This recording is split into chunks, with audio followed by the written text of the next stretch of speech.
동안 열심히 공부를 했었다고 생각을 했었는데 수능을 막상 보고 결과를 보고 나니까 좀 부족한 점이 있다고 생각을 하게 됐습니다. 그래서 생각을 해보니까 그런 부족한 점이 제가 주변 환경에 지나치게 휘둘리는 점이 있고, 그렇게 해서 최선을 다하지 못했다고 생각을 해서 1년간 공부를 더 하기로 마음을 먹고 재수를 선택하게 되었습니다. 개인적으로 재수를 하게 됐으니까 준비 시간이 길면 길수록 좋다고 생각을 해서 선행반으로 들어가게 되었습니다.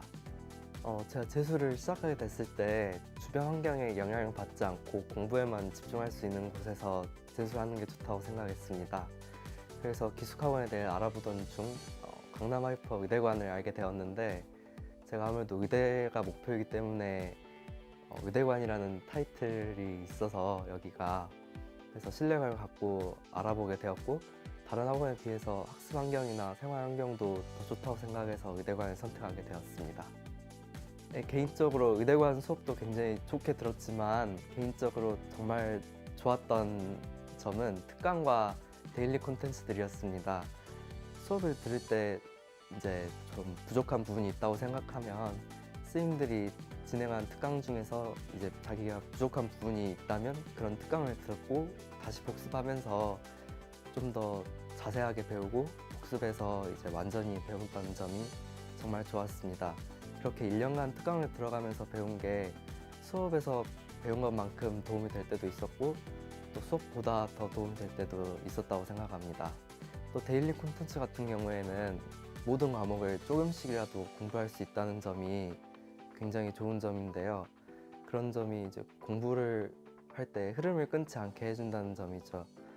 매일 사람이 모든 과목을 공부할 수 있는 건 아니니까 특정 과목을 공부하지 않는 날에는 흐름이 끊기기도 쉬운데, 데일리 콘텐츠를 쓰면 조금씩이라도 매일 공부를 하니까 학습 밸런스도 좀 유지되고 자투리 시간에도 쉽게 활용될 수 있는 거라서 매우 좋았다고 생각합니다.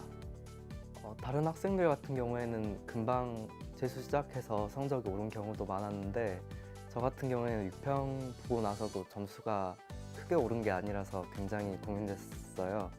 그래서 공부 방법이나 스케줄을 크게 바꿔서 해봐야 되나 생각이 들기도 했는데, 그런 생활 패턴을 바꾸는 것도 굉장히 부담스러워서 한번 선생님들과 상담을 해서 제 방식을 믿어보기로 했고, 하던 대로 꾸준히 열심히 했더니 7월이 지나면서 이제 성적이 올라가기 시작했거든요.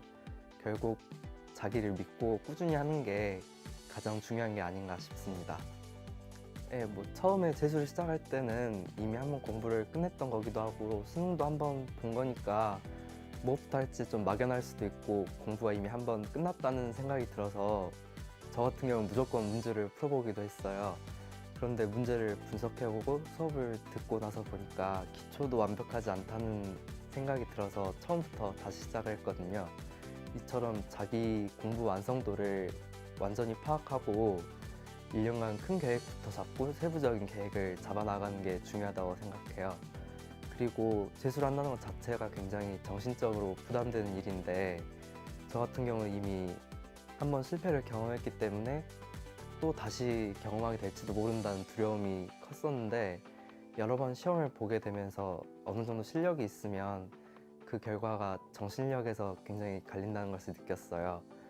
힘든 상황에서 자기를 흔들리지 않게 붙잡아줄 무언가를 찾아보는 것도 멘탈 관리에 좋다고 생각합니다.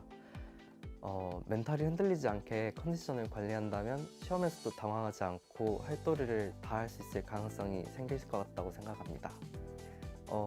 어떤 과목이든 사실 좀 동일한 뭔가가 있다고 생각합니다. 좀 단순한 이야기일 수도 있는데 기본기를 다지는 게 가장 중요하다고 생각합니다. 이제 문제를 푸는 것은 그 다음 일이죠.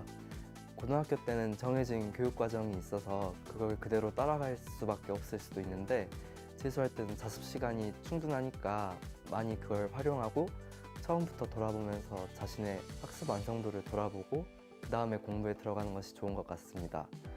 그 외에 문제풀이에 들어갈 때는 이제 문제 유형을 철저하게 분석하고 정형화된 유형은 완전히 반복해서 푸는 방법을 익히고, 심화된 유형은 이제 기본적인 내용을 활용하는 연습을 해야 될 것 같습니다. 그러니까 기본에 충실한 게 제 방법이었죠. 일단 국어 같은 경우에는 특별히 다른 교재를 사용해서 풀기보다는 그냥 글을 읽고 독해력을 높이는 게 가장 중요하다고 생각했어요. 그래서 신문과 다양한 종류의 책을 읽어보고 국어 문학 같은 경우에는 EBS에 나오는 작가들이 쓴 책을 한번 읽어보았습니다. 그 외에는 문제 풀 때는 EBS 연계교재와 기출문제를 풀어서 연습했습니다. 그 수학 같은 경우에는 시험 점수가 실제 실력인지 확인하기 좀 힘든 과목이기도 한데 일단 기본에 충실하게 학습하면 킬러 문제들도 충분히 풀어낼 수 있다고 봐요. 그래서 기본서를 가지고 개념을 공부해보고 수업과 특강을 듣고 계속해서 복습하면서 확실히 개념을 체득하고 이제 기출문제 분석을 통해서 문제 푸는 방법을 터득하는 게 가장 주요한 전략이었다고 봅니다.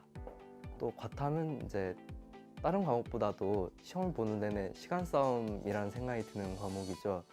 평소에는 풀 수 있다고 생각하는 문제들도 시간에 쫓겨서 당황하게 되면 못 푸는 경우가 있는데 이제 그럴 때는 확실히 암기할 수 있는 내용을 완벽하게 암기해서 시간을 최대한 줄여야 되고 시간이 오래 걸리는 유형들은 반복해서 연습하면서 푸는 방법을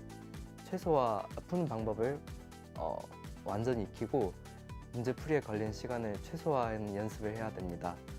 이걸 계속 반복해서 하면 충분히 시간을 줄일 수도 있고 수능 때는 결국 처음으로 시간 내에 완전히 풀 수 있었습니다. 먼저 1학기 때는 기본서를 가지고 기초부터 다시 공부를 했죠.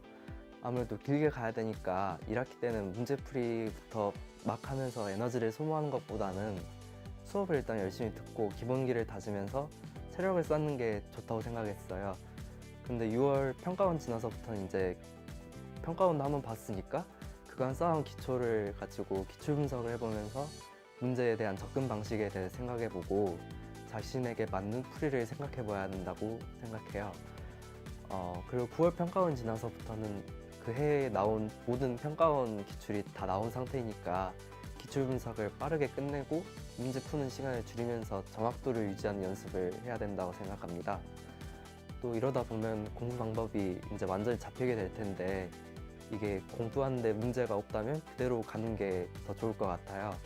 3학기쯤 되면 좀 급해지는 마음이 있으니까 심야자습도 하면서 늦게까지 공부를 하기도 하는데 저 같은 경우는 오히려 다음날 공부에 좀 방해가 되고 수업도 제대로 못 들을 때가 있어서 이렇게 갑자기 패턴을 바꾸는 게 리듬이 깨지는 악영향이 있어서 그렇게 하지 않는 게 더 좋을 것 같다고 생각합니다.